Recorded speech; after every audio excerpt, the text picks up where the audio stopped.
প্রিয় শ্রোতারা, প্রথমেই দীপাবলির শুভেচ্ছা ও শুভকামনা জানাই সবাইকে।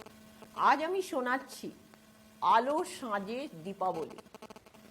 ফিরে আসলেন রাজা রামচন্দ্র রাবণকে বধ করে, তাই যতগণ আনন্দে মেতে উঠেছে উৎসবে। ছিল তখন অমাবস্যার বিদঘুটে অন্ধকার, জনগণের মনে ছিল দুঃখের পাহাড়। কিন্তু দীপাবলি নিয়ে আসলো আনন্দ সংবাদ। ঘরে ঘরে সাজাচ্ছে দ্বীপ, জ্বালাচ্ছে বাতি, দ্বীপের আলোয় ঝলমল করছে দিক বিদিক। দ্বীপের আলোয় অমাবস্যার অন্ধকারটা কাটিয়ে সবাইকে নিয়ে আনলো আলোর ভুবনে। অন্ধকারে থাকা যত অশুভ শক্তি, দ্বীপের আলোয় হয়ে যাক তারা অশক্তি। হে পরমেশ্বর, করে দাও সকলকে ভয়মুক্তি। বাড়িয়ে দাও তোমার সহস্র হাত, সেই সহস্র সহস্র হাত ধরে সবাইকে নিয়ে চলো আলোর ভুবনের দিকে। বাঁচতে পারে যেন তারা আশার আলোয়। ছোট বড় সৃষ্টি সকল প্রাণীকে আলোর পথে যেতে সাহায্য করো।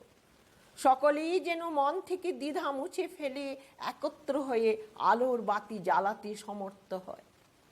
ঝলমল হয়ে উঠুক মানুষের জীবন, দূর হয়ে যাক রোগ শোক দ্বিধা দ্বন্দ্ব। মিলেমিশে হয়ে উঠুক শান্তি আনন্দ উচ্ছলতা, ভরে যাক জীবন আলোয় আলোয়। সেই সুন্দর দীপাবলির আনন্দে চারিদিকে বাজাচ্ছে পটাকা, জ্বালাচ্ছে ফুলঝুরি আর আনার আরও কত কি বাজি। সেই মনমোহনকারী আলো আর বাজির শব্দে মনে হয় যেন মানুষরা সব বাধা বিপত্তিও অতিক্রম করে যুদ্ধে জয়ী হয়েছে।